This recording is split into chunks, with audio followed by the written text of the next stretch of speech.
O artigo 192, ele restringia as taxas de juros do Brasil a 12%.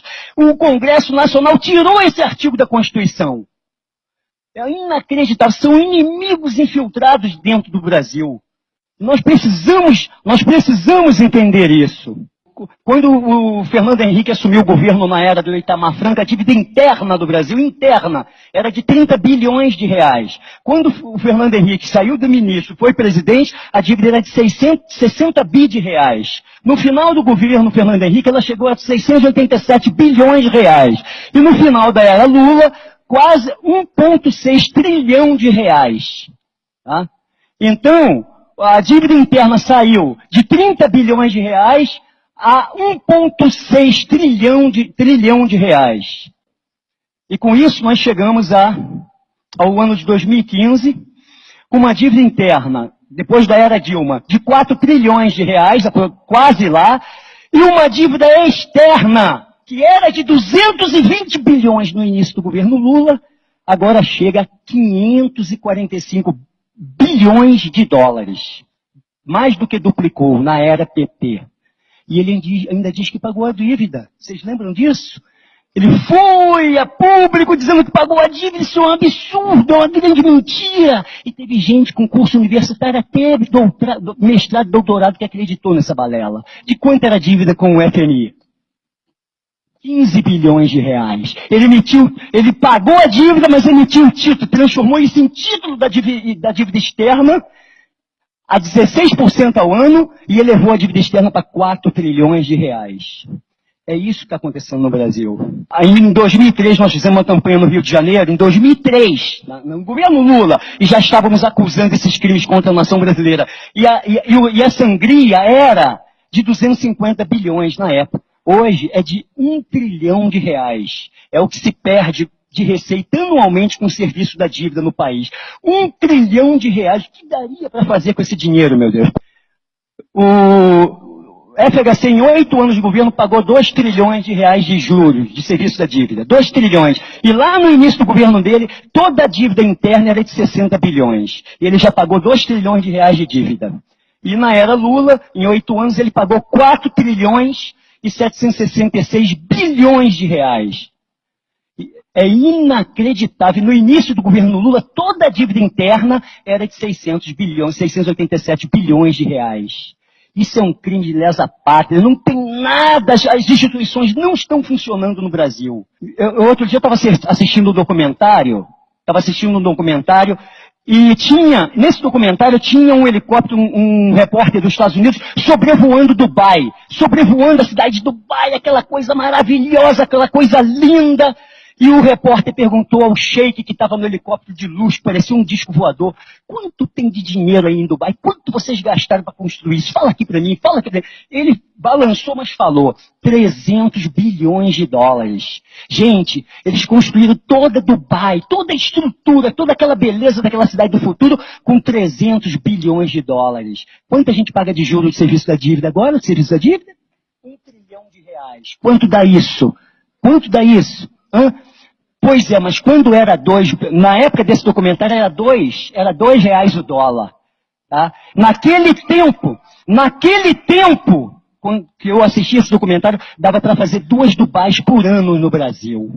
E agora dá para fazer 1,3 Dubai todo ano no Brasil. Quem é rico aqui? Quem é o país rico? Me fala, então eu não aceito chamar o Brasil de país pobre ou atrasado. Eu não aceito isso. Isso é propaganda enganosa que foi inserida na cabeça das pessoas, inclusive de intelectuais, de acadêmicos, porque a mente dela, de grande parte da sociedade brasileira, foi contaminada por uma psicologia derrotista, que é uma ficção. O Banco Central é público ainda, mas se comporta como se fosse privado.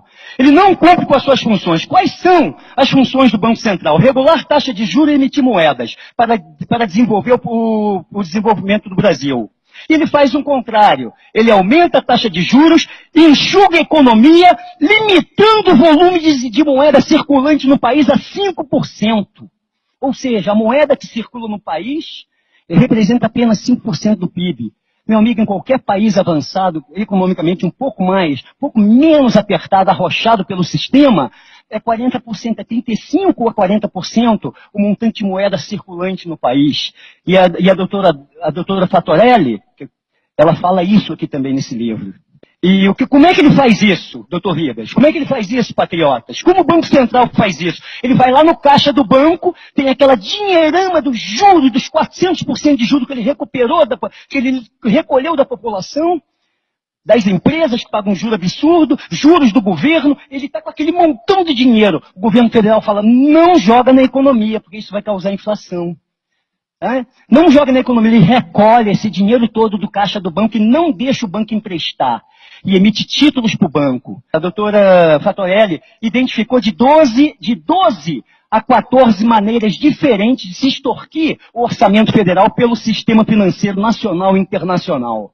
Se você tivesse uma dívida com o banco e você pudesse de forma unilateral decidir a taxa de juros, quanto você vai pagar para o banco? Você botaria a dívida lá no alto ou você daria a dívida mínima? Como é nos Estados Unidos ou no Japão, que é 0,2% ao ano. O governo federal, gente, o Banco Central, com uma política econômica e financeira suicida, ele decide de forma unilateral, porque ele tem o poder, ele tem o monopólio financeiro no país, que o Banco Central ainda é público no país, ele decide pagar juros estratosféricos. Isso é crime de traição à pátria, meu general, meu coronel, comandante do exército, por favor, salve o povo brasileiro, salve os 50 mil brasileiros que estão morrendo todo ano em nosso país, salve os idosos que estão na porta dos hospitais, salve as nossas crianças, salve a pátria, meus militares, porque o povo está fazendo o que pode. Outro crime que ele comete, você diz o governo abrindo a boca, falando de boca cheia, que aumentou as reservas internacionais do Brasil. Já viu isso? Aumentamos! O Brasil nunca teve uma reserva internacional tão grande. É outro golpe financeiro contra o país. Sabe o que eles fazem, doutor Ribas? Eles compram títulos do governo dos Estados Unidos, doutor Ribas, pagando quase zero de juros. E emite título da dívida interna, pagando 16% de juros. 16,5% de juros. É isso que eles fazem, é outra falcatrua que eles cometem contra a nação. É uma atrás da outra, é para acabar com a civilização brasileira. É para destruir tudo, para eles emergirem com um novo governo internacional, privado, uma ditadura internacional tão ferrenha que se a gente não reagir, se eles chegarem ao intento deles, nunca mais a humanidade se liberta. É só com intervenção divina. Então a gente não pode deixar isso acontecer. O que tem? O que é que tem de regular nas instituições brasileiras, meu Deus? É crime de traição à pátria. E para piorar, o comandante do exército, a quem todos obedecem, está submetido a um indivíduo, ao ministro da Defesa, que é membro titular, todos sabemos disso, de uma organização internacional que atenta contra a soberania do Brasil de forma sistemática, que é o Foro de São Paulo. Só isso já seria motivo suficiente para as Forças Armadas chamarem o povo. Cara, bota um tanque na rua e você vai ver a multidão que vai atrás. O povo vai atrás, gente. Os 7 milhões vão se transformar em 50 milhões na rua. Eu tenho certeza absoluta. Nós precisamos preparar o Brasil para isso, porque talvez a única saída seja essa. É constitucional que se faça uma auditoria completa da dívida interna e externa. Está lá na Constituição de 88, foi uma coisa boa que eles botaram lá. Nos atos transitórios constitucionais democráticos, é isso?